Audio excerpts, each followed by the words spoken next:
باللہ من الشیطان الرجیم بسم اللہ الرحمن الرحیم وبہ نستعین وہو خیر ناصر ومعین الحمد لأہلہ الصلاة والسلام علی اہلہا ولعنۃ اللہ علی اہلہا السلام علیک یا ابا عبداللہ وعلی الارواح التي حلت بفنائک علیک منی سلام اللہ ابدا ما بقیت وبقی اللیل والنہار ولا جعلہ اللہ آخر العہد منی لزیارتکم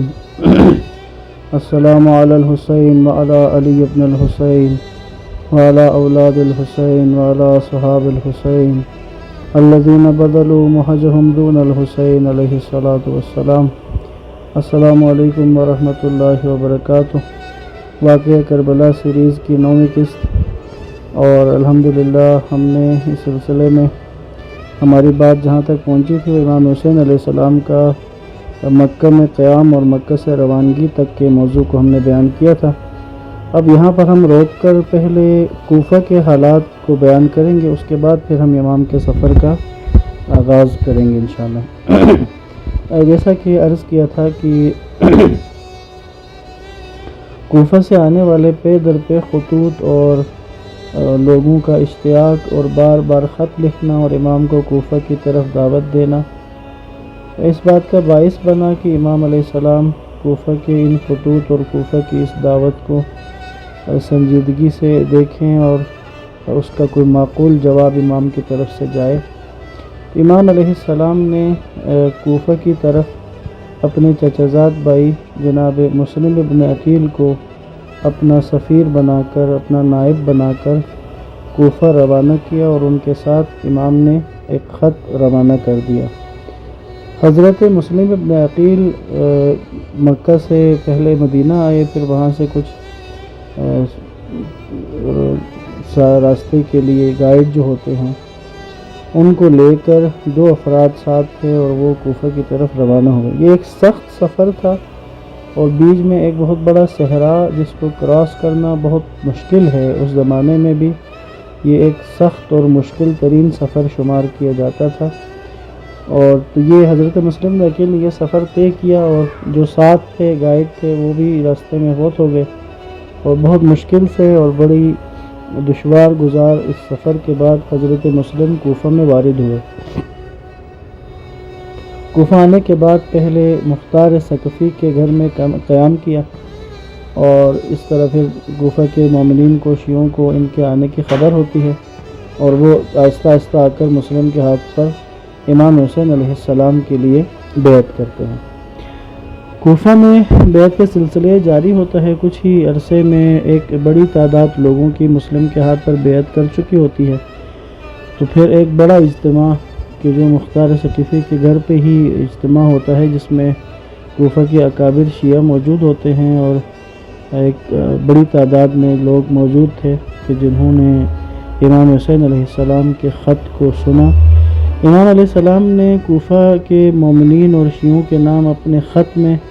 اس بات کا تذکرہ کیا کہ تمہارے خطوط میری طرف آئے، جس میں تم لوگوں نے تقاضا کیا ہے کہ تمہارا کوئی امام نہیں ہے کہ جو تمہاری ہدایت و رہبری کر سکے، تو میں نے تمہاری طرف اپنے نائب کو کہ جو میرا خاندان میں معتمد ہے ان کو بھیجا ہے، تاکہ وہ تمہارے پاس آ کر تمہارے حالات کو خود دیکھیں، اور پھر تمہارے حالات اور تمہاری جو خطوں میں تم نے باتیں کی ہیں اگر مسلم ابن عقیل بھی اس کی تائید کریں گے تو میں بھی انشاءاللہ جلد از جلد تمہارے پاس کوفہ پہنچ جاؤں گا۔ مسلم ابن عقیل نے امام کا خط اہل کوفہ کو سنا دیا۔ اس کے بعد پھر ہزاروں افراد نے جناب مسلم کے ہاتھوں پر امام حسین علیہ السلام کے لیے بیعت کی۔ پھر جناب مسلم نے امام حسین علیہ السلام کی طرف خط بھجوایا کہ جس میں امام کو کوفہ کی طرف آنے کی دعوت دی، اور یہاں کے لوگوں کی تعداد اور ان کی بیعت اور ان کی جو حضرت مسلم نے دیکھا اس کو بیان کر دیا۔ تو امام کے پاس جناب مسلم کا خط پہنچ جاتا ہے۔ اب یہاں پر تھوڑی سی بات میں چاہتا ہوں کہ آپ سب کو کوفہ کے بارے میں کچھ اس کی تھوڑی سی تاریخ ہم پیچھے سے بیان کریں، اور ایک بڑا اشتباہ کوفیوں کے بارے میں اور شیعہ جو کوفہ ہیں، کوفہ کی جو شیعت ہے، ان کے بارے میں ایک اشتباہ ہے، ایک غلطی ہے، ایک نظری فکری غلطی ہے، اس کی بھی اصلاح کی ضرورت ہے۔ یہ جو شہر ہے کوفہ، یہ حضرت عمر کے دور میں، دوسری خلافت کے دور میں اس کے شہر کو آباد کیا گیا۔ اس کو آباد کرنے کا ٹوٹل جو مقصد تھا، پرپس تھا، جب اس کو شروع کیا گیا تو وہ ایک فوجی مقاصد کے لیے اس شہر کو بسایا گیا، کیونکہ شام اور روم کا جو حصہ تھا، شام جس کا جو باجگزار ریاست تھی، تو اس کے ساتھ جنگ درپیش تھی۔ تو اب چونکہ مدینہ سے جانا وہاں تک ایک لمبا ایک راستہ بنتا ہے، تو بہتر تھا کہ مدینہ کے قریب، شام کے قریب سے کوئی چھاونی بنائی جائے۔ تو کوفہ کو چھاونی کے طور پہ اس زمانے میں آباد کیا گیا۔ جب یہ چھاونی کے طور پر آباد ہوئی تو لوگ وہاں پر بس بھی گئے، اور ظاہر ہے کہ چھاونی تھی تو ہر قسم کے لوگ تھے، ہر قبیلے کے، ہر علاقے کے لوگ اس طرح سے وہاں پر آباد ہوئے۔ بعد میں یہ ایک شہر بن گیا، لوگ یہاں پر آباد ہونا شروع ہو گئے۔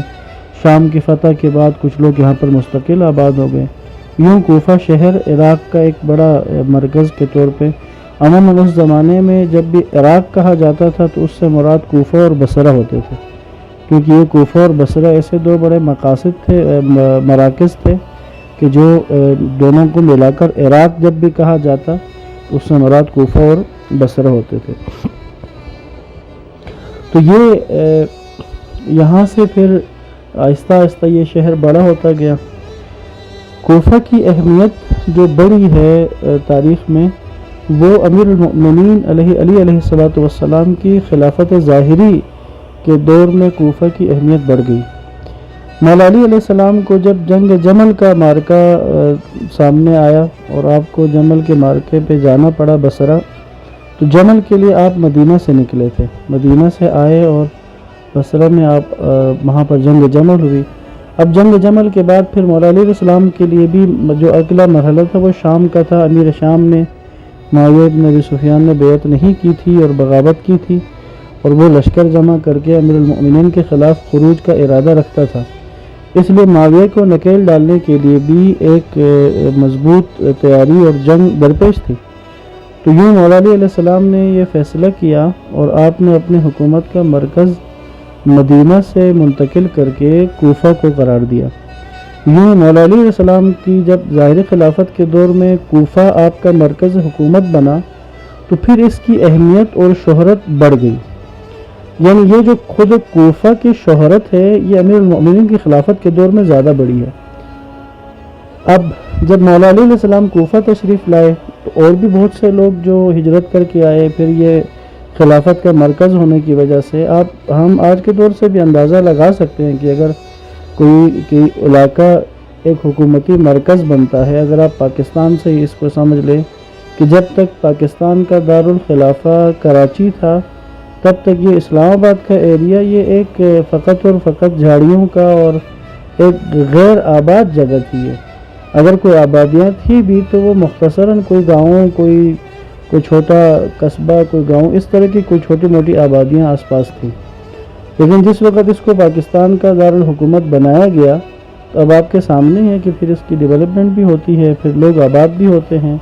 کاروباری طور پر بھی ایک بڑا مرکز بن جاتا ہے، سیاسی طور پر بھی، دفاعی طور پر بھی، ہر لحاظ سے۔ تو اس دور میں بھی ایسا ہی ہے، جب امیر المؤمنین نے کوفہ کو اپنا مرکز بنایا حکومت کا تو پھر اس کی اہمیت بڑھ گئی، سیاسی اہمیت بڑھ گئی، اس کی تجارتی اہمیت بڑھ گئی اس کی، اور اسی طرح دفاعی اہمیت بڑھ گئی۔ تو یوں ایک بڑی تعداد لوگوں کی کوفہ میں مزید آبادی اس کی بڑھ گئی۔ اور دوسرا اہم نقطہ جس کی طرف پوری توجہ کر کے اس کو سمجھنے کی، اس کو ہضم کرنے کی ضرورت ہے، وہ یہ ہے کہ جب امیر المؤمنین نے کوفہ کو اپنا مرکز بنایا تو کوفہ کے لوگ مولا علی کی بیعت میں تھے، مولا علی کو اپنا خلیفہ تسلیم کرتے تھے، لیکن اس کا یہ مطلب نہیں تھا کہ کوفہ کے رہنے والی ساری آبادی امیر المؤمنین کے شیعوں میں سے تھی۔ شیعہ کا معنی کیا؟ جس کو ہم آج کے دور میں معنی شیعہ لیتے ہیں۔ آج کے دور میں شیعہ کسے کہا جاتا ہے؟ آج کے دور میں شیعہ اس کو کہتے ہیں جو مولا علی علیہ السلام کو پہلا خلیفہ مانتا ہے، رسول خدا کے بعد جو مولا علی کو خلیفہ بلا فصل مانتا ہے، امام حسن کو دوسرا خلیفہ مانتا ہے، مولا حسین کو تیسرا خلیفہ مانتا ہے۔ یہ آج کے دور میں شیعہ کا معنی ہے،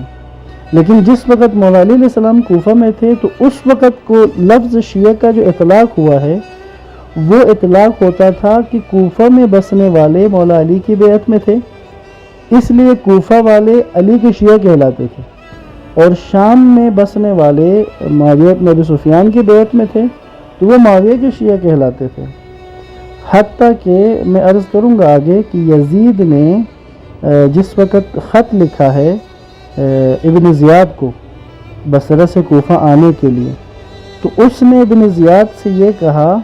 کہ کوفہ میں سے میرے چند شیعوں نے مجھے اس بات سے آگاہ کیا ہے کہ وہاں کا گورنر کوفہ کے حالات کو سنبھالنے کا اہل نہیں ہے،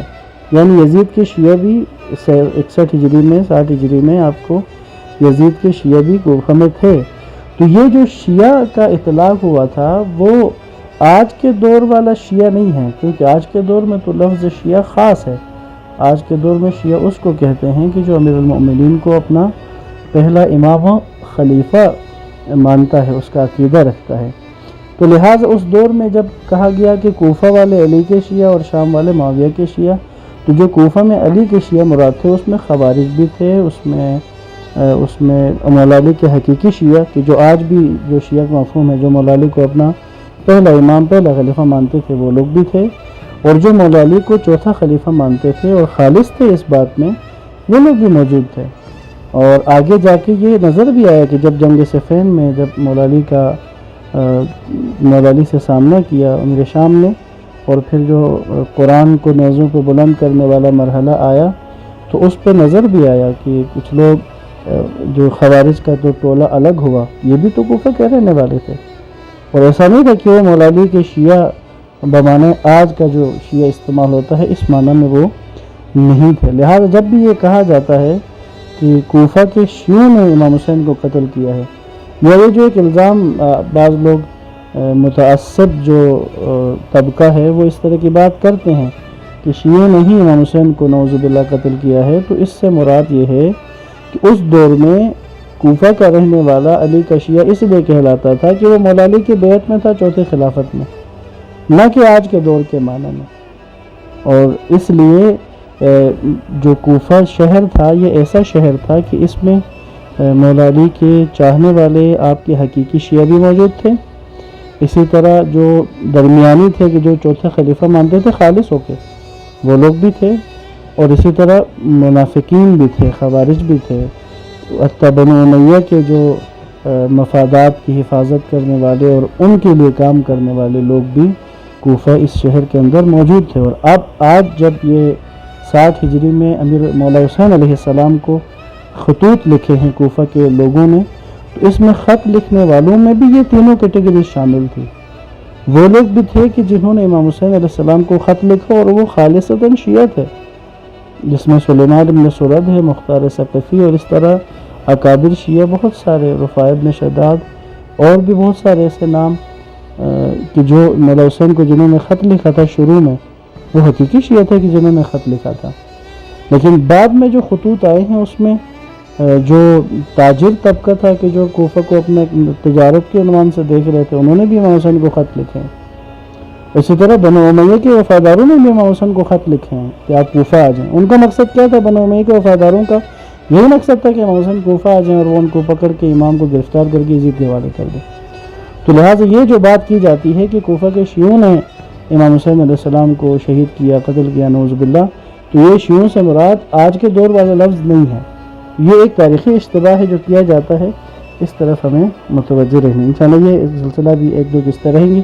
کوفہ کے بارے میں مزید بات، اور جناب مسلم کا یہاں آنا اور یہ حالات آپ کے سامنے انشاءاللہ